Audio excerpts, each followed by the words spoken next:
নমস্কার। কথায় কথায় কথামৃত অনুষ্ঠানের 510তম পর্বে আপনাদের স্বাগত। আপনারা এই অনুষ্ঠান দেখছেন প্রাণারাম বাংলা ইউটিউব চ্যানেলে, যেখানে সপ্তাহের প্রত্যেক দিন সম্প্রচারিত হয় এই কথায় কথায় কথামৃত অনুষ্ঠানটি।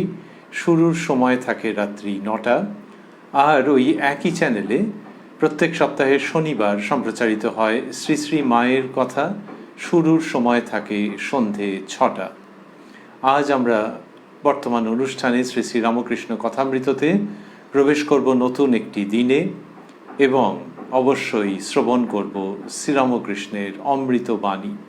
প্রবেশ করব শ্রী শ্রী রামকৃষ্ণ কথামৃততে, যার সূচনায় কথামৃতকার শ্রীযুক্ত মহেন্দ্রনাথ গুপ্ত বা শ্রীম বা মাস্টার মহাশয় উদ্ধৃত করেছেন, তব কথামৃতং তপ্ত জীবনং কবিভিরীড়িতং কল্মষাপহং শ্রবণমঙ্গলং শ্রীমদাততং ভুবি গৃণন্তি ये ভূরিদা জনাঃ।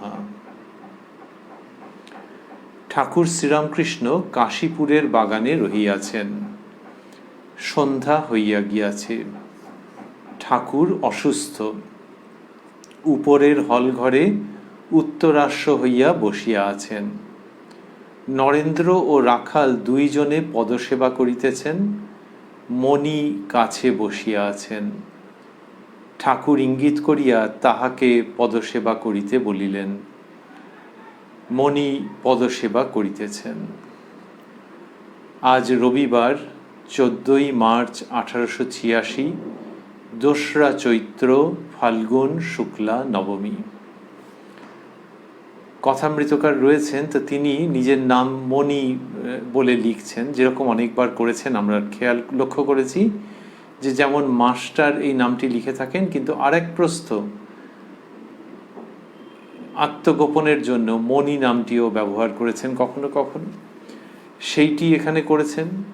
14ই মার্চ, সন্ধে হয়ে গেছে। কাশীপুর বাগানের ঘটনা। নরেন্দ্রনাথ ও শ্রীযুক্ত নরেন্দ্রনাথ ও শ্রীযুক্ত রাখাল চন্দ্র দুজনে ঠাকুরের পদসেবা করছেন, অর্থাৎ স্বামী বিবেকানন্দ ও স্বামী ব্রহ্মানন্দ যথাক্রমে, যারা উত্তরকালে। মাস্টারমশাই কাছে বসেছিলেন। ঠাকুর ইঙ্গিত করে পদসেবা করতে বললেন। মাস্টারমশাই পদসেবা করছেন। এই যে 14ই মার্চের কথা লিখছেন, আমরা গতকাল ছিলাম 11ই মার্চের প্রসঙ্গে। তার আগে ছিল 5ই জানুয়ারি। এই যে ব্যবধান হচ্ছে, আমরা গতকালই এটি স্মরণ করেছিলাম যে এটির কারণ হলো সম্ভবত যে ঠাকুরের ওই রকম শরীর খারাপ, সেই জন্যে মাস্টারমশাই বেশি ডায়েরিতে নোট করে রাখেননি। মনটা এতই ভারাক্রান্ত ছিল। এইটা এই পর্বে মাঝে মাঝে আছে। আজকেও সেই কথা আসবে। আর লিখলেন যে মণি কাছে বসিয়া আছেন। ঠাকুর ইঙ্গিত করিয়া তাহাকে পদসেবা করিতে বলিলেন। এই যে বাক্যটা, এই বাক্যটা যথাযথ নয়। ঠাকুর ইঙ্গিত করিয়া তাহাকে পদসেবা করিতে বলিলেন। একটু আগেই বলেছেন মণি কাছে বসিয়া আছেন। তাহলে ঠাকুর ইঙ্গিত করিয়া তাহাকে কথাটি হবে। মণি তিনি নিজে হন। যদি কথার কথা আমরা ভাবছি যে অন্য কেউ হন, তাহলে তাকে একবার আপনি বলে সম্বোধন করছেন, সেই অর্থে আবার তুমি হয়ে গেল কি করে? ঠাকুর ইঙ্গিত করিয়া তাহাকে, এখানে ঠাকুরের প্রসঙ্গ রয়েছে, তো সেই জন্য মাস্টারমশাই আর ওই চন্দ্রবিন্দু ব্যবহার করছেন না। ঠাকুর ইঙ্গিত করিয়া তাহাকে পদসেবা করিতে বলিলেন। তারপরেই লিখছেন মণি পদসেবা করিতেছেন। এই শ্রীরামকৃষ্ণময়তার অন্যতম একটি বাহ্য লক্ষণ মাস্টারমশাইয়ের ক্ষেত্রে। আজ রবিবার 14ই মার্চ 1886, 2রা চৈত্র, ফাল্গুন শুক্লা নবমী। গত রবিবারে ঠাকুরের জন্মতিথি উপলক্ষে বাগানে পূজা হইয়া গিয়াছে। বাগানে মানে কাশীপুর উদ্যানবাটিতে। এইবারে গত রবিবার মানে কত তারিখ? 7 তারিখ, 7ই মার্চ। তাহলে মাস্টারমশাই 14ই মার্চের আগে লিখেছিলেন 11ই মার্চ, আর তার আগে সেই জানুয়ারি। তাহলে 7ই মার্চের প্রসঙ্গ গেল কোথায়? এমন হতে পারে যে সেই দিন তিনি ছিলেন না, কিন্তু তা না হলে, যদি তিনি নাও থাকেন, তাহলে জন্ম মহোৎসবে যারা ছিলেন সেই প্রসঙ্গ কোথাও একটা পরিশিষ্টে সেরকম তো আমরা দেখতে পাচ্ছি না। এর কারণটি আবারও হচ্ছে ওই বলেই মনে হয় যে মন ভারাক্রান্ত। লিখছেন, গত রবিবারে ঠাকুরের জন্মতিথি উপলক্ষে বাগানে পূজা হইয়া গিয়াছে। গত বর্ষে জন্ম মহোৎসব দক্ষিণেশ্বর কালীবাড়িতে খুব ঘটা করিয়া হইয়াছিল। এবার তিনি অসুস্থ, ভক্তেরা বিষাদ সাগরে ডুবিয়া আছেন। পূজা হইল, নামমাত্র উৎসব হইল। তাহলে মাসে থাকুন বা না থাকুন, এইটুকুনি মাত্র কথা রয়েছে। ওই বিষাদ, যে ঠাকুরের শরীর খারাপ এবং সেই শরীর খারাপ উত্তরোত্তর আরও খারাপের দিকে যাচ্ছে, কিন্তু মনের দিক থেকে অন্যরকম। শ্রীমুখ থেকে, তার অবস্থান থেকে, তার অল্প অল্প ইশারা ইঙ্গিত থেকে অমৃত বর্ষিত হচ্ছে। কিন্তু শরীর খারাপ, বেশি দিন আর এই শরীর থাকবে না। ডাক্তাররা প্রায় সকলেই বলে গেছেন। এরা সেইটা মনের মধ্যে যখনই আসছে, হয়তো অহরহ আসছে, এবং তারা কি হয়েছে, বিষাদ সাগরে মগ্ন হয়ে যাচ্ছেন। বলছেন যে ভক্তেরা বিষাদ সাগরে ডুবিয়া আছেন। যতটা শুনেছি আমরা, তারপরে লিখছেন মাস্টারমশাই, ভক্তেরা সর্বদাই বাগানে উপস্থিত আছেন ও ঠাকুরের সেবা করিতেছেন। শ্রী শ্রী মা ওই সেবায় নিশিদিন নিযুক্ত। ছোকরা ভক্তেরা অনেকেই সর্বদা থাকেন। নরেন্দ্র, রাখাল, নিরঞ্জন, শরৎ, শশী, বাবুরাম, যোগিন, কালী, লাটু প্রভৃতি। শ্রী শ্রী মাকে দেখা যাচ্ছে যে নিশিদিন ওই সেবায় নিযুক্ত থাকছেন। এমনিতেও দক্ষিণেশ্বরে যখন তিনি থাকতেন ঠাকুরের অবস্থানকালে, তখন তো ঠাকুরের সেবার জন্যই তার বেশিরভাগ সময় যেত, অনুমান করা যায়। আর এখানে আরও বেশি, কারণ শুধু আহারাদি তো নয়, ঔষধ, পথ্য, এইসব নানান রকমের প্রসঙ্গ তো রয়েছে। তারপরে এই যুবক ছেলেরা রয়েছেন, তাদের কি রান্না বান্না হবে, ঠাকুরের সেবাকে কেন্দ্র করেই তো সব কিছু। মাস্টারমশাই লিখছেন যে শ্রী শ্রী মা, ভক্তেরা সর্বদাই বাগানে উপস্থিত আছেন ও ঠাকুরের সেবা করিতেছেন। শ্রী শ্রী মা ওই সেবায় নিশিদিন নিযুক্ত।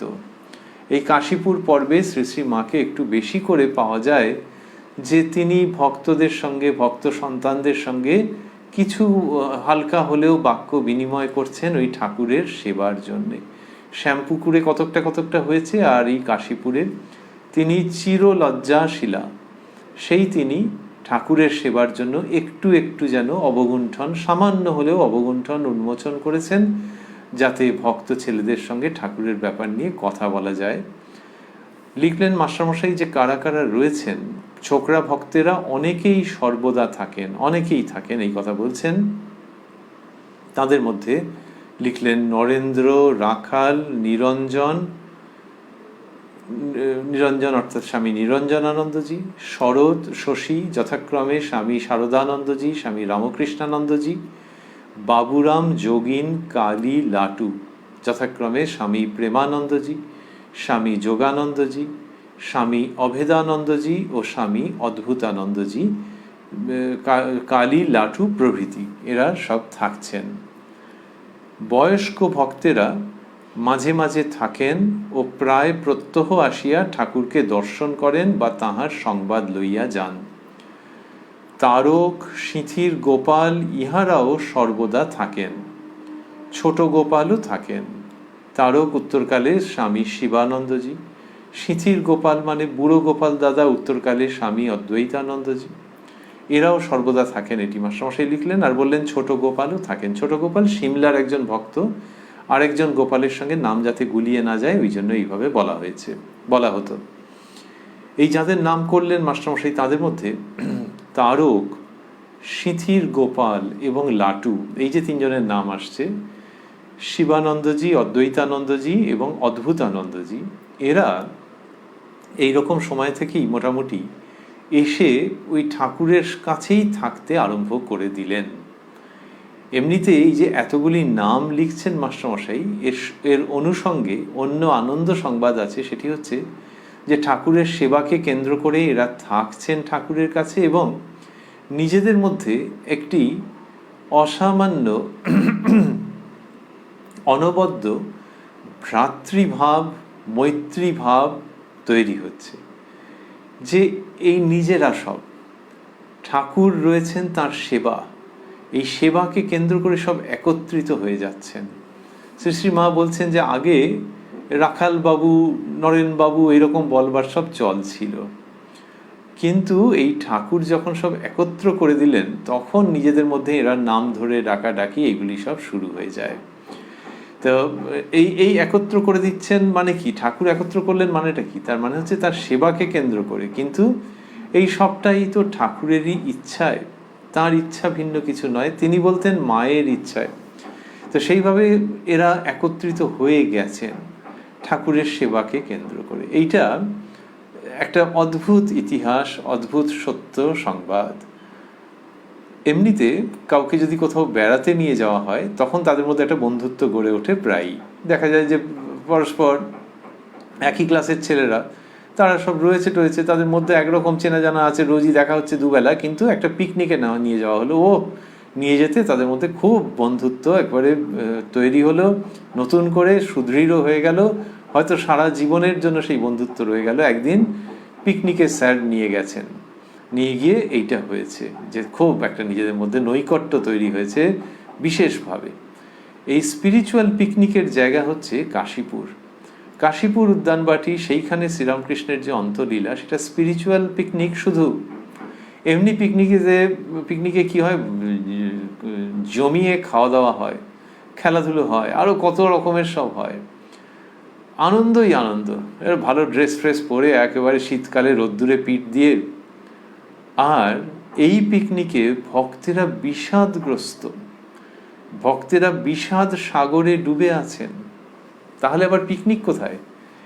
ওই শ্রীরামকৃষ্ণের সেবা, ওইটাই হচ্ছে আনন্দের উৎসস্থল। আর সেইটিকে কেন্দ্র করে নিজেদের মধ্যে ওই বন্ধুত্ব বা সৌহার্দ্য, প্রীতি, আকর্ষণ, ভ্রাতৃভাব এইসব তৈরি হওয়া, একটা অদ্ভুত আবহ। ওই যে বললেন মাস্টারমশাই বিষাদ সাগর, একটা বিষাদের রাগিনী যেন বাজছে, সেইটা ধরে রাখা আছে। তার ওপরে শ্রীরামকৃষ্ণের সেবাকে কেন্দ্র করে জগতের ইতিহাসে প্রথম এই রকম একটি সঙ্গীত ধ্বনিত হচ্ছে। এই সঙ্গীতের নেপথ্যে বিষাদের রাগিনী বাজছে। সেইখানে এইটি ঘটছে শ্রীরামকৃষ্ণের অন্তলীলায়। যুবক ভক্তেরা বা তরুণ ভক্তেরা তারা একত্রিত হয়ে যাচ্ছেন পরস্পরের মধ্যে অদ্ভুত মৈত্রী সূত্রে। তার মধ্যে এই যে তিনজন, শ্রীযুক্ত তারকনাথ, শ্রীযুক্ত বুড়ো গোপাল দাদা এবং শ্রীযুক্ত লাটু, স্বামী শিবানন্দজি, পরবর্তীকালে যারা স্বামী অদ্বৈতানন্দজি এবং স্বামী অদ্ভুতানন্দজি, এরা তিনজন ওই ঘর দোরের সম্পর্ক সব ছেড়ে দিয়ে চলে এসেছিলেন। তাদের জীবনের মধ্যে সেগুলো রয়েছে, জীবনী পাঠ করলেই জানা যায় যে আর ঘরে ফেরাটা সম্ভব নয়, আগের জীবনে চলে যাওয়া সম্ভব নয়। ওই সব পাঠ চুকিয়ে চলে এসেছেন। অন্যদের ক্ষেত্রে তবু একটু বিকল্প মতো ছিল যে গেলেও হয়। নরেন্দ্রনাথের কথা আলাদা, আর ঠাকুরের অন্য যে সন্তানেরা যে গেলেও হয়। কে বলেছে যেতে? বাড়ির লোকজন বলেছে, আত্মীয় স্বজন বলেছে যে ঠাকুরের যখন দেহাবসান হয়েছে যে তোমরা তার সঙ্গ করেছো, তার সেবা করেছো, ব্যাস যথেষ্ট হয়েছে এই জীবনের জন্য, এবার এসে ঘর সংসার করো। সেই বিকল্পটা তাদের কাছে ছিল এবং তারা কেউ কেউ নিয়েও গেছেন তাদের বাড়িতে, যে এখন বাড়িতে থাকো, পড়াশোনা করো। কিন্তু বৈরাগ্যের প্রেরণায় এবং নরেন্দ্রনাথের আকর্ষণে শ্রীরামকৃষ্ণকে হৃদয়ে ধারণ করে তারা সন্ন্যাসের জীবনে চলে এসেছেন বড়নগর মঠে সেই সময়। কিন্তু এই তিনজন, তারকনাথ, বুড়ো গোপাল দাদা এবং লাটু, এই তিনজন ঠাকুরের সন্তান, তাদের আর ওই বাড়ি যাওয়ার ব্যাপারটা ছিলই না, আউট অফ কোয়েশ্চেন। শ্রীযুক্ত নরেন্দ্রনাথ যখন বিবেকানন্দ হচ্ছেন, স্বামীজির কথা আমরা ভাবছি, তিনি যে মঠ স্থাপন করলেন তার একটি কারণ এইটি। মঠ স্থাপনের প্রধান কারণ কি? যে ঠাকুরের অদর্শনজনিত যন্ত্রণা সহ্য করা যাচ্ছে না, বাড়িতে গিয়ে থাকা যাচ্ছে না। নরেন্দ্রনাথ বলেছেন তো, আমরা আগেই শুনেছি কথামৃততে, আগের একাধিক পর্বে, যে বাড়িতে গিয়ে আর থাকা যাচ্ছে না, সব ফেলে ছুটে চলে আসতে ইচ্ছে করছে। তাহলে তিনি যখন চোখের সামনে স্থূলদেহে নেই, তখন বাড়িতে গিয়ে থাকা তো আরও যন্ত্রণাদায়ক। তো তাকে হৃদয়ে নিয়ে একটা কোথাও থাকতে হবে, একটা আস্তানা করতে হবে। সেই জন্যে ওই ঠাকুরের অদর্শনের পরে পরেই নরেন্দ্রনাথ একেবারে ব্যাকুল হয়ে খুঁজছেন, শশব্যস্ত হয়ে খুঁজছেন যে কোথায় একটা বাড়ি পাওয়া যায়। করে বরানগরে ওইরকম একটা অর্ডিনারি বাড়ি পাওয়া গেল। এইটি মুখ্য কারণ। আর তার সঙ্গে সঙ্গে এটিও ছিল যে এরা তিনজন কোথায় যাবে, এদের জন্য একটা জায়গা দরকার। আর মাঝে আরেকটা ছিল, সেটা প্রথমে রাখা যেতে পারে, কিন্তু তবু আমরা নরেন্দ্রনাথের বৈরাগ্যের দিক থেকে ভেবে এবং অন্যদের বৈরাগ্যের দিক থেকে ভেবে ওইটিকে প্রথমে রেখেছি।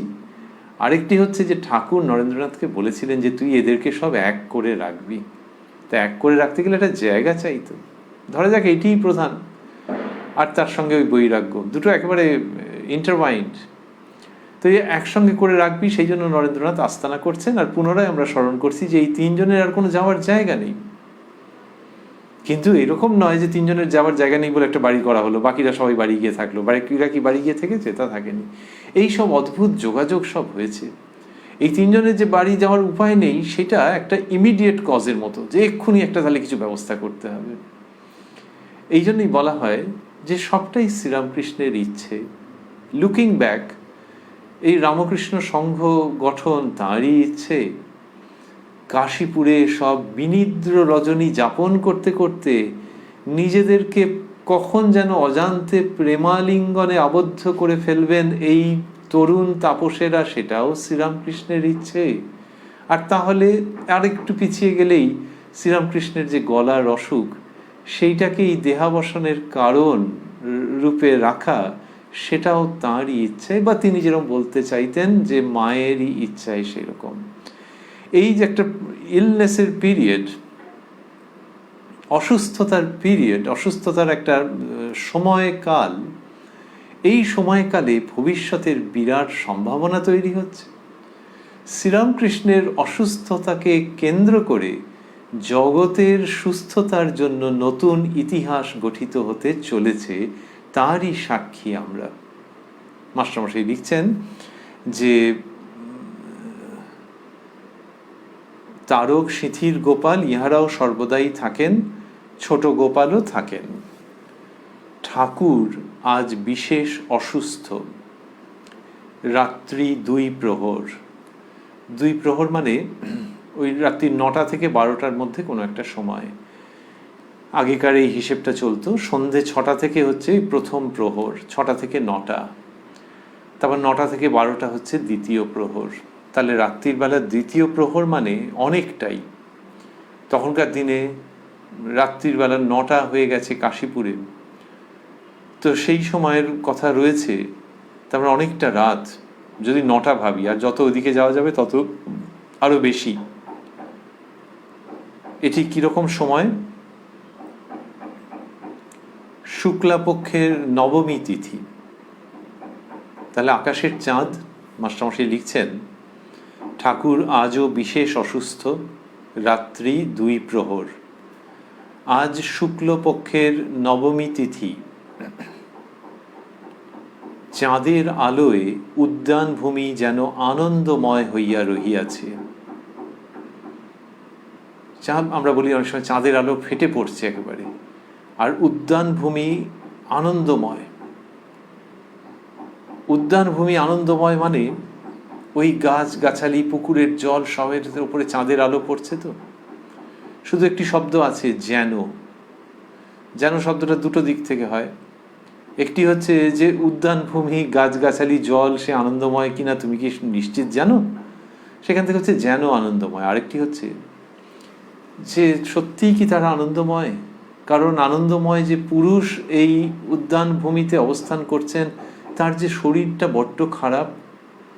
তা মাস্টারমশাই লিখছেন আজ শুক্লপক্ষের নবমী তিথি, চাঁদের আলোয় উদ্যানভূমি যেন আনন্দময় হইয়া রহিয়াছে। চাঁদের আলোয় উদ্যানভূমি যেন আনন্দময় হইয়া রহিয়াছে। ঠাকুরের কঠিন পীড়া চন্দ্রের বিমল কিরণ দর্শনে ভক্ত হৃদয়ে আনন্দ নাই। অসাধারণ মাস্টারমশাইয়ের এই রচনা। বিষাদের সঙ্গীত কি অপূর্ব সারস্বত মূর্ছনা নিয়ে উৎসারিত হচ্ছে। ঠাকুরের কঠিন পীড়া চন্দ্রের বিমল কিরণ দর্শনে ভক্ত হৃদয়ে আনন্দ নাই। যেন সেই চাঁদের কিরণ, এখন যেমন লেজার শো হয়, সেরকম যেন চাঁদের কিরণ ভক্তদের হৃদয়ে স্পর্শ করে করে যাচ্ছে, কিন্তু কোনো রেসপন্স পাচ্ছে না। এইরকম বিবরণ দিচ্ছেন মাস্টারমশাই। দিতে গিয়ে আরও একটি উদাহরণ দিলেন, কি অসামান্য। বললেন, যেমন একটি নগরীর মধ্যে সকলই সুন্দর, কিন্তু শত্রু সৈন্য অবরোধ করিয়াছে। তাহলে একটা নগরীর ভেতরে ওই দেখো ফোয়ারা, ওই দেখো কি সুন্দর সুন্দর ছবি, ওই দেখো পার্ক, ওই দেখো সিনেমা হল, ওই দেখো ওখানে গান বাজনা হচ্ছে, কিন্তু কোথায় কি গান বাজনা কি হচ্ছে? না, হলটা দেখিয়েছে, পার্কটা দেখিয়েছে, আরো যা সব ছবি টবি আছে দেখিয়েছে, কিন্তু বুঝতে পারছো না, থমথম করছে পুরোটা, কারণ বাইরে শত্রু সৈন্য ওঁত পেতে আছে ঢুকবে বলে। নগরীর ভেতর কি চমৎকার, কিন্তু সবটা থমথম করছে, বুকের ভেতরটা মোচড় দিয়ে দিয়ে উঠছে যে এইগুলো কি সুন্দর, এগুলো নিয়ে এক সময় কত আনন্দ ছিল, কত মজা ছিল, ওগুলোর মতনই আছে। জল চিকচিক করছে, গাছের পাতা কাঁপছে, কি সুন্দর হাওয়া যেন দিচ্ছে, কিন্তু বাইরে শত্রু সেনা রয়েছে, যে কোনো মুহূর্তে ঢুকে পড়বে। ভেতরে একটা অদ্ভুত গুমোট বাঁধা রয়েছে, গুমোট রয়েছে ভেতরে, আর বাইরের ওরকম এক্সকুইজিট দৃশ্য, আর ভেতরের প্রচণ্ড কষ্ট। এই মিলে যে অবস্থা, সেইটার বর্ণনা মাস্টারমশাই দিচ্ছেন। তিনি স্বভাব শিল্পী, বোঝা যায়। যেমন একটি নগরীর মধ্যে সকলই সুন্দর, কিন্তু শত্রু সৈন্য অবরোধ করিয়াছে। অবরোধ করেছে, বাইরে আছে, ভেতরেও ঢুকে পড়েছে। ওই যে অবরোধ, রাস্তা আটকে দিয়েছে, তাহলে বাইরে ভেতরে তারা ঢুকে পড়েছে, রাস্তা আটকে দিয়েছে, যেতে পারবে না, তুমি তোমার বাড়ি থেকে বেরিয়ে যেতে পারবে না, আর বাড়ি থেকে একদম বেরিয়েও না, এখন শত্রু সৈন্য অবরোধ করেছে। কিন্তু দেখো চাঁদের আলো, গাছ, জলাশয়, কি দেখবে, বুঝতে পারছে কিন্তু রেসপন্ড করতে পারছে না। এই অবস্থাটা মাস্টারমশাই ফুটিয়ে তুললেন।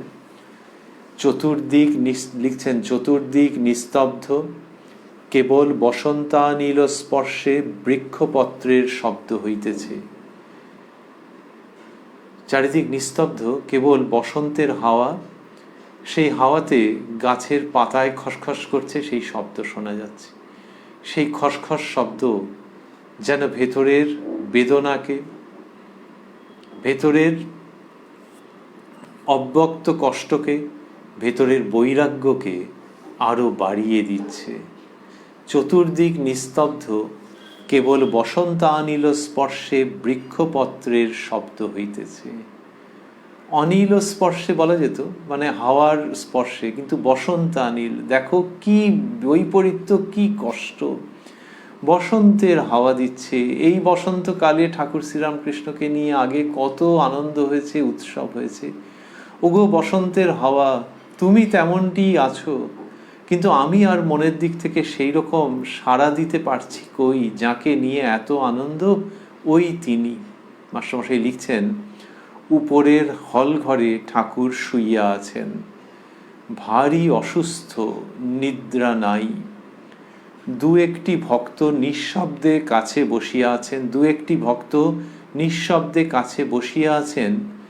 কখন কি প্রয়োজন হয়, একবার তন্দ্রা আসিতেছে ও ঠাকুরকে নিদ্রাগত প্রায় বোধ হইতেছে। ওই সবাই একবারে উন্মুখ হয়ে রয়েছেন যে ঠাকুরের কোনো অসুবিধে হলে সেইটির যাতে প্রতিবিধান করতে পারেন সাধ্যমতো। তাই বলছেন যে দুই একটি ভক্ত নিঃশব্দে কাছে বসিয়া আছেন, যারা কাছাকাছি রয়েছেন তাদের কি অবস্থা, কখন কি প্রয়োজন হয়। আর ঠাকুরের নিদ্রা নাই, একটু আগে লিখলেন, তারপর বলছেন এক একবার তন্দ্রা আসিতেছে ও ঠাকুরকে নিদ্রাগত প্রায় বোধ হইতেছে। এই একটা সংশয় যে উনি কি ঘুমোচ্ছেন, নাকি শুধু একটা তন্দ্রা মতো আসছে, নাকি চোখে ঘুম নেই, এটার মধ্যে একটা আশঙ্কাও আছে। আবার যোগশাস্ত্রে যেসব কথা আছে তার সঙ্গেও মিলছে। মাস্টারমশাই লিখছেন, এ কি নিদ্রা না মহাযোগ, ইয়াসমিন স্থিত ন দুঃখে না গুরুণাপি বিচল্যতে। এ কি সেই যোগাবস্থা? শ্রীমদ্ ভগবদ্ গীতার শ্লোক স্মরণ করলেন যে যার মধ্যে থাকলে বিরাট দুঃখেও বিচলিত হতে হয় না, বিচলিত হওয়ার কারণ থাকে না, সেই তাঁরই মধ্যে কি তিনি স্থিত রয়েছেন, তাঁরই সঙ্গে কি যুক্ত হয়ে রয়েছেন, সেই জন্যই এরকম অবস্থা। এ কি নিদ্রা না মহাযোগ? তার মানে ভেতরের দিক থেকে সেই তীব্র অনুভূতি হচ্ছে, সেই জন্যে ওই রকম একটা ঘুমের মতো অবস্থা। এটাই কি তাই? নিশ্চিত নন যে due to sickness is he passing through a phase of sleeplessness, নাকি এটি যোগাবস্থা। যোগাবস্থার কথাটি মাস্টারমশাইয়ের মনে আসছে কেন? আসছে এই জন্য যে দুটো কারণে, যে ঠাকুরের আগে এরকম হয়েছে, আরেকটি হচ্ছে এই যে অসুস্থ অবস্থা তার মধ্যে যে কথা বলছেন তাতে তো বোঝা যাচ্ছে ভেতরের সত্তা অসুস্থ নয়। সেইখান থেকে মাস্টারমশাইয়ের মনে হচ্ছে যে কি যোগাবস্থা, এ কি সেই যোগাবস্থা। মাস্টার কাছে বসিয়া আছেন, ঠাকুর ইঙ্গিত করিয়া আরো কাছে আসিতে বলিতেছেন। ঠাকুরের কষ্ট দেখিলে পাষাণ বিগলিত হয়। মাস্টারকে আস্তে আস্তে অতি কষ্টে বলিতেছেন, তোমরা কাঁদবে বলে এত ভোগ করছি, সবাই যদি বলো যে এত কষ্ট তবে দেহ যাক, তাহলে দেহ যায়। কথা শুনিয়া ভক্তদের হৃদয় বিদীর্ণ হইতেছে। যিনি তাহাদের পিতা মাতা রক্ষাকর্তা তিনি এই কথা বলিতেছেন। সকলে চুপ করিয়া আছেন। কেহ ভাবিতেছেন এরই নাম কি ক্রুসিফিকশন, ভক্তের জন্য দেহ বিসর্জন। মাস্টারমশাই কাছে বসেছিলেন ঠাকুরের, ঠাকুর ইঙ্গিত করে আরো কাছে আসতে বলছেন। এই কাশীপুর পর্বে দেখা যায় যে ঠাকুরের স্নেহ যেন সহস্র ধারায় প্রবাহিত হচ্ছে। তিনি স্নেহপূর্ণ, করুণাময়, প্রেমমূর্তি বরাবরই। আর কাশীপুর পর্বে অতি লক্ষণীয় মাধুর্যপূর্ণ প্রকাশ ওই প্রেমের ভাবের।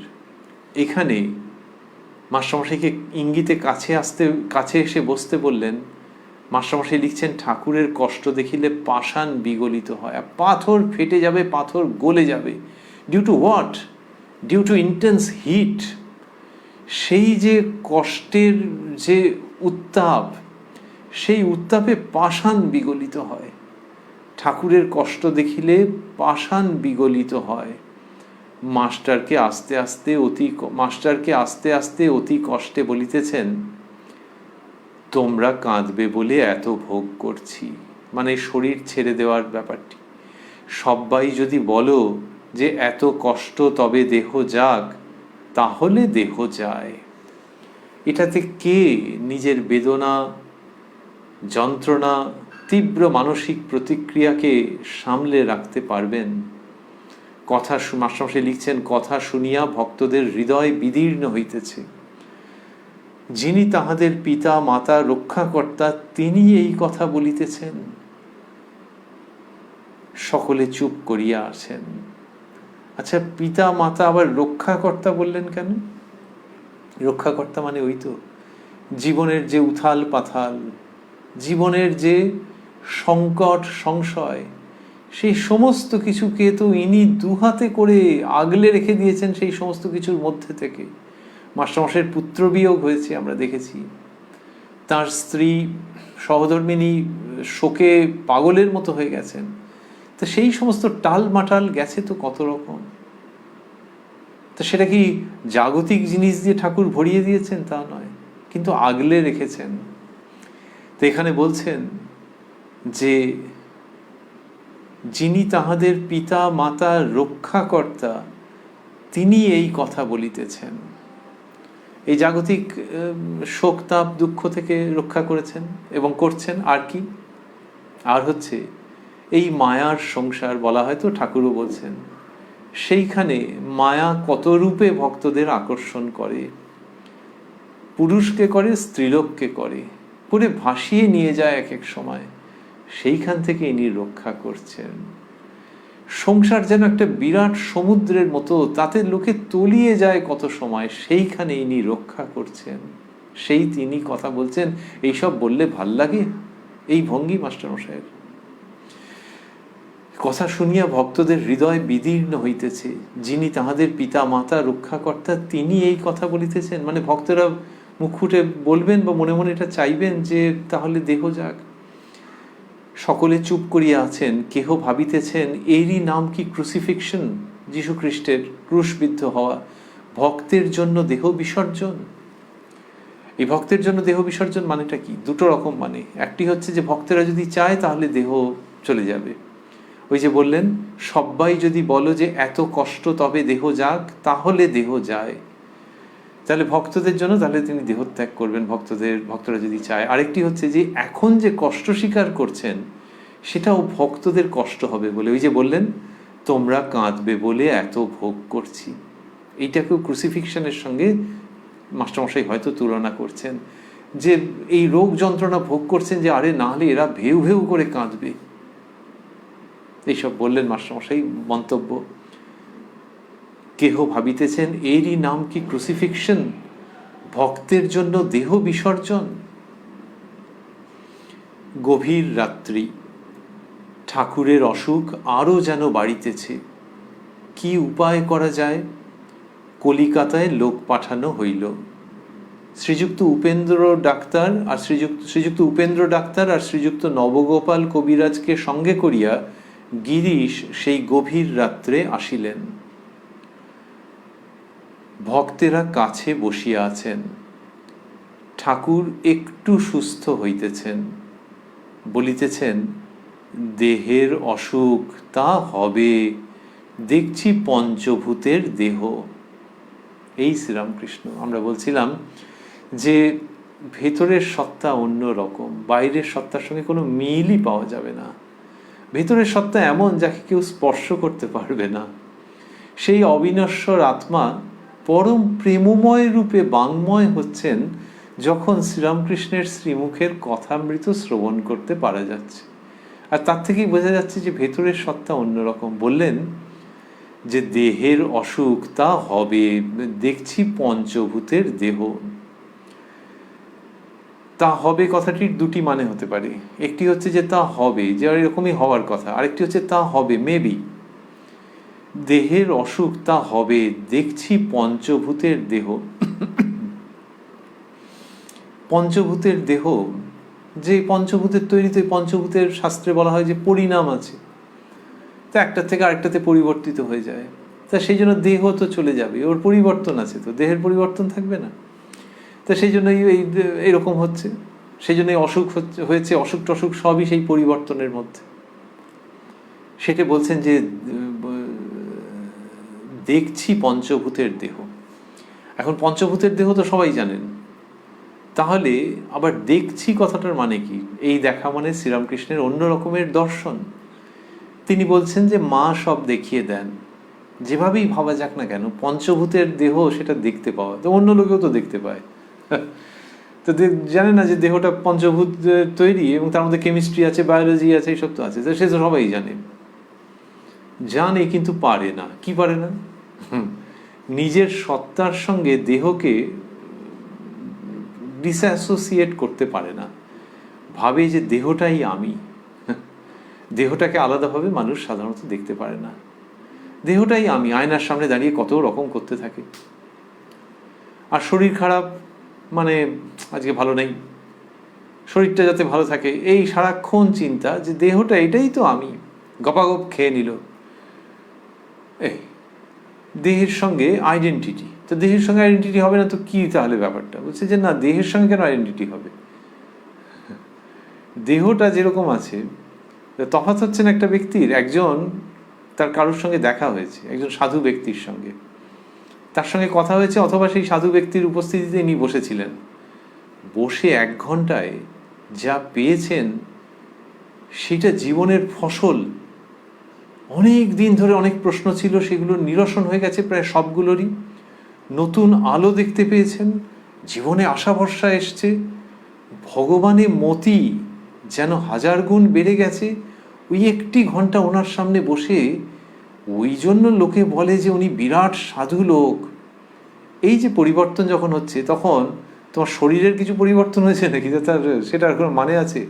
তাহলে শরীরের পরিবর্তন নেই, অথচ তুমি বলছো যে আমি এখন পরিবর্তিত ব্যক্তি, now I am a changed man, আর প্রত্যেক সপ্তাহে ওনার কাছে যাবো, ওনার কথা শুনবো। এই যে তুমি চেঞ্জড ম্যান বলছো, তার শরীরের তো পরিবর্তন হয়নি। তাহলে এসো, লেট আস অ্যাকসেপ্ট যে শরীরটা তুমি নও, ভেতর পরিবর্তন হয়েছে, শরীরের পরিবর্তন হয়নি। তাহলে উল্টো দিকটাও ভাবো, যে শরীরের পরিবর্তন হবে কিন্তু ভেতরটা পরিবর্তন হবে না। তাহলে ওটা কি হচ্ছে, যে ভেতরের পরিবর্তন হয়েছে, বাইরেটা হয়নি। তাহলে ভেতর আর বাইরে যদি বিযুক্ত থাকে, তাহলে বাইরের পরিবর্তন যখন হবে তখনও এই সাধুসঙ্গ করে তোমার যে ভেতরের ভাব সেটাকে অবিকৃত রাখা যাবে, যেহেতু তুমি ভেতরেরটা আর বাইরেরটা দুটো এক নয়, ভেতরেরটা যা তাই, আর বাইরেরটা তুমি নও, তোমার যেন একটা আবরণ মাত্র। এই যে দেখতে পাওয়া যে দেহটা একটা আবরণ, ভেতরে যিনি আছেন তাকে নিয়েই সব কিছু, এইটা এমনিতে তো মানুষ দেখতে পায় না, বাইরের সঙ্গে অ্যাসোসিয়েট করে ফেলে, বাইরের সঙ্গে অ্যাসোসিয়েট করে ফেলছে। কিন্তু যখন দেহটা আলাদা, এটা দেখতে পাওয়া যাচ্ছে, সেটা তো একটা বলবার মতো, সেটা একটা প্রসঙ্গ। বলবার মতো মানে এই আর কি, নিজেদের মধ্যে শেয়ারিং, যেন যে এই আলাদা আলাদা দুটো। শ্রীরামকৃষ্ণ বলছেন, দেহের অসুখ তা হবে দেখছি পঞ্চভূতের দেহ। এই দেখাটার জন্যে মানুষ জন্ম জন্মান্তর ধরে অপেক্ষা করে, যে দেহ আলাদা, দেহি আলাদা, এই বোধ।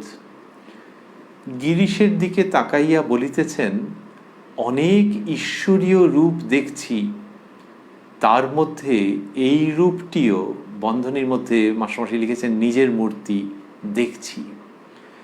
অনেক ঈশ্বরীয় রূপ দেখছি, তার মধ্যে এই রূপটিও দেখছি। কি অনবদ্য শ্রীরামকৃষ্ণ বলছেন এটি। ওই রাত্রির বেলায় গিরিশবাবুর 2জন ডাক্তারকে নিয়ে এসেছেন, একজন উপেন্দ্র ডাক্তার আর একজন শ্রীযুক্ত নবগোপাল কবিরাজ, যে ঠাকুরের ওই খবর গেছে, SOS গেছে, আর গিরিশবাবুর সমস্ত, তার তো অনেক চেনা জানা, এদের 2জনকে নিয়ে হাজির করিয়েছেন ঠাকুরের কাছে। ঠাকুর একটু সুস্থ হয়েছেন। এই সুস্থটা সমস্ত হচ্ছে বাইরের দিক থেকে, ভেতরের দিক থেকে অন্যরকম। ওই যিনি মাস্টারমশাইকে কাছে এসে বসতে বলছেন, তিনি অন্যরকম, কিন্তু বাইরেটাও তো সত্যি। ওই জন্যই আমরা বলছিলাম যে একটা বিষাদের ঋণ ঋণ করা সুর, তার মধ্যে এক গমগমে অধ্যাত্ম সঙ্গীত, শ্রীরামকৃষ্ণের অন্তলীলা। তো এইখানে এই যে অবস্থাটি হচ্ছে, সেখানে বলছেন যে অনেক ঈশ্বরীয় রূপ দেখছি। কে দেখছেন? The man affected by terminal cancer, attacked by terminal cancer. তো তার ওই শরীর, সেখানে ওইসব হয়েছে, কিন্তু ভেতরে কোন জগতে রয়েছেন বলছেন, অনেক ঈশ্বরীয় রূপ দেখছি, তার মধ্যে এই রূপটিও দেখছি। নিজের রূপের কথা বলছেন, মানে শ্রীরামকৃষ্ণ তার যে বাহ্য রূপ বলছেন যে সেটিও দেখছি। এটা যে দেখছেন, ইনি কে আমরা কি করে বলবো? এটি কে আমরা কি করে বলবো? কিন্তু তিনি নিজে বলেছেন, কথামৃতর মধ্যে আছে, যে ভেতরে 2জন আছেন, একজন সেই সচ্চিদানন্দ আর একজন ভক্ত। তো যেভাবেই ভাবা যাক না কেন, দেখছেন, এবং দেখছেন অনেক ঈশ্বরীয় রূপ, তার মধ্যে ওই নিজের রূপটিকেও দেখছেন শ্রীরামকৃষ্ণ। কি অসামান্য একটি পরিবেশের সৃষ্টি হচ্ছে এটি। ওই অসুস্থ শরীর, রাত্রির বেলায় ভক্তদের উদ্বেগ, চিন্তা, আশঙ্কা, তার মধ্যে শ্রীরামকৃষ্ণ এটি বলছেন। বলতে বলতে প্রসঙ্গ শেষ হচ্ছে। 14ই মার্চ 1886 প্রসঙ্গ শেষ হচ্ছে। আমরা রয়েছি উদ্বোধন কার্যালয়ে প্রকাশিত শ্রী শ্রী রামকৃষ্ণ কথামৃতের 1022 পৃষ্ঠায়, রয়েছি কাশীপুর উদ্যানবাটিতে শ্রীরামকৃষ্ণের পূত পবিত্র সান্নিধ্যে। তাঁরই কৃপা সাপেক্ষে এই অনুষ্ঠানে আমরা আবারও মিলিত হব আগামীকাল প্রাণারাম বাংলা ইউটিউব চ্যানেলে, যেখানে সপ্তাহের প্রত্যেক দিন সম্প্রচারিত হয় এই কথায় কথায় কথামৃত অনুষ্ঠানটি। শুরুর সময় থাকে রাত্রি 9টা, আর ওই একই চ্যানেলে প্রত্যেক সপ্তাহের শনিবার সম্প্রচারিত হয় শ্রী শ্রী মায়ের কথা। শুরুর সময় থাকে সন্ধে 6টা। আজকে এই 14ই মার্চ 1886 প্রসঙ্গে আমরা দেখলাম যে শ্রীরামকৃষ্ণ কাশীপুরে যে অবস্থান করছেন সেইখানে ভক্তেরা রয়েছেন এবং তারা আসেন। তাদের মধ্যে যুবক ভক্ত, তরুণ ভক্ত, তারা প্রায় সকলেই ঠাকুরের কাছে অহরহ থাকেন। বয়স্ক ভক্তেরা আসেন, যান, সংবাদ নেন ঘন ঘন। ঠাকুর খুব অসুস্থ এবং সেখানে ওই চাঁদের আলো যেন ব্যর্থ হয়ে ফেরত যাচ্ছে, ভক্তদের হৃদয়ের মধ্যে থেকে কোনো প্রতিক্রিয়া তৈরি করতে পারছে না। ঠাকুর নিদ্রার মধ্যে রয়েছেন নাকি তন্দ্রা অবস্থায় আছেন বোঝা যাচ্ছে না। মাস্টারমশাই লিখছেন যেন যোগাবস্থায় রয়েছেন। মাস্টারমশাই কাছে ছিলেন, তাকে ঠাকুর আরও কাছে এসে বসতে বললেন আর বললেন যে তোমরা কাঁদবে বলে এত ভোগ করছি, সবাই যদি বলো যে এত কষ্ট তবে দেহ যাক, তাহলে দেহ যায়। এটি শুনে ভক্তদের হৃদয় বিদীর্ণ হচ্ছিল। তারা ভাবছিলেন নাকি যীশুখ্রিস্টের ক্রুসিফিকশনের মতোই। আরও রাত্রি যখন গভীর হলো, ঠাকুরের শরীর আরও খারাপ হচ্ছিল, ভক্তেরা খুব উদ্বিগ্ন হলেন। কলকাতায় লোক পাঠানো হলো। গিরিশবাবু, একজন ডাক্তারবাবু আর একজন কবিরাজ মশাইকে নিয়ে উপস্থিত হলেন। ঠাকুরের অসুখের বা ব্যথা যন্ত্রণার কিঞ্চিত উপশম হলো। আর সেই সময় তিনি বলছেন যে দেহের অসুখ তা হবে, দেখছি পঞ্চভূতের দেহ। আর গিরিশবাবুর দিকে তাকিয়ে বললেন অনেক ঈশ্বরীয় রূপ দেখছি, তার মধ্যে এই রূপটিও দেখছি। তো এই যে মাস্টারমশাই লিখছেন যে ঠাকুর নিজের রূপটিও দেখছেন, এই তো অপূর্ব যে অনেক ঈশ্বরীয় রূপের মধ্যে এই রূপ। এই অন্তলীলায় এই ভাবটি বিশেষভাবে আসছে যে ঠাকুরের মধ্যেকার যে অবতারত্ব, সেই ভাব আসছে ঘুরে ফিরে। ঠাকুর এক এক সময় বলে ফেলছেন সেই রকমভাবে, আগে চেপে রাখতেন। আর এই তাঁর যে রূপটি, সেটি বিভিন্ন ঈশ্বরীয় রূপের মধ্যে তিনি যেন দেখছেন, তার মধ্যে এই রূপটিও দেখছি। তিনি বলছেন তার মধ্যে এই রূপটিও দেখছি, নিজের মূর্তি তিনি দেখছেন। এই যে তাঁর নিজস্ব ভাব, তাঁর স্বরূপ, সেইটির চকিত উন্মোচন এই শ্যামপুকুর বাটিতে আমরা কিছু পেয়েছি, আবার এই কাশীপুরে অন্তলীলাতেও বিশেষভাবে পাচ্ছি। শ্যামপুকুর কাশীপুরে এইসব ঘটনা ঘটছে, এইগুলো নিয়ে খুব আনন্দ আছে। আসলে ওই যে ভেতরে যে ঈশ্বরীয় রূপ দেখছেন এবং তার মধ্যে নিজের রূপকেও দেখছেন, এই শ্রীরামকৃষ্ণ অবতার, সচ্চিদানন্দ ঘন বিগ্রহ, এই সব মিলেমিশে একাকার হয়ে রয়েছেন। সেই জন্য আমরা অনুষ্ঠান শেষ করতে করতে ভাবছি যে চাঁদের আলো ভক্তদের বক্ষ স্পর্শ করছে, কিন্তু হৃদয় স্পর্শ করতে পারছে না। বুকটা ছুঁয়ে ছুঁয়ে যাচ্ছে, হৃদয়কে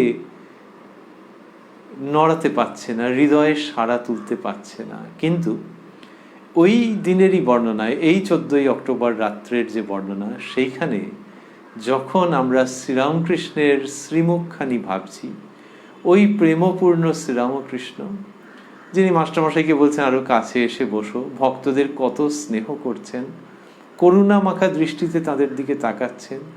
আর যিনি গিরিশবাবুকে বললেন যে অনেক ঈশ্বরীয় রূপ দেখছি, তার মধ্যে এই রূপটিও দেখছি, সেই তাকে চিন্তা করলে যে জ্যোতি, যে প্রেমের কিরণ সেইখান থেকে উত্থিত হয়, সেটি চকিতে আমাদের অন্তর্জগৎকে স্পর্শ করে যায়। উপনিষদে আছে যে নতত্র সূর্য ভাতি নেমা চন্দ্র তারকাঃ, এই সেখানে সূর্য উদিত হন না, এই চন্দ্র তারকা মণ্ডলীয় নেই, এইরকম ভাবে বর্ণনা আছে। ভক্তদের কাছে সূর্যের আলো যদিও ব্যর্থ হয়ে যায়, চন্দ্র তারার আলো যদিও ব্যর্থ হয়ে যায়, বুক ছুঁয়ে যায় কিন্তু অন্তরে না পৌঁছয়, এই কথামৃতর মধ্যে শ্রীরামকৃষ্ণ যেভাবে আবির্ভূত, প্রকটিত ভাস্বর রূপে, তাতে বোঝা যায় যে সেই চন্দ্রের কিরণ, সেই সূর্যের দীপ্তি, সেই তারকার স্নিগ্ধ আলো ভক্তর হৃদয়কে স্পর্শ করে যাবে। এ এক মহাজাগতিক বিস্ময় যেন শ্রীরামকৃষ্ণ চিরকালের জন্য। তাই চাঁদের আলো যদি হৃদয়ে সাড়া তুলতে নাও পারে, নিশ্চিত রূপে বলা যেতে পারে যে শ্রীরামকৃষ্ণের মঙ্গল কিরণ ভক্তদের হৃদয়কে আলোকিত করবেই করবে, ভক্তদের হৃদয়কে আনন্দিত, শান্তিপূর্ণ এবং চিরকৃতার্থ করবেই করবে। শ্রীরামকৃষ্ণ কিরণ যখন কথামৃতের মধ্য দিয়ে ভক্ত হৃদয়ে এসে আপতিত হবে, ভক্ত হৃদয়কে চিরতরে প্লাবিত করে দেবে। ওং নিরঞ্জনং নিত্যম অনন্ত রূপং ভক্তানুকম্পাধৃত বিগ্রহং বৈ ঈশাবতারং পরমেশমিড্যং তং রামকৃষ্ণং শিরসা নমামঃ। প্রাণারাম প্রাণারাম প্রাণারাম প্রাণারাম প্রাণারাম প্রাণারাম। কি যেন লুকানো নামে তাই মিষ্ট এত তব নাম। প্রাণারাম প্রাণারাম প্রাণারাম প্রাণারাম প্রাণারাম।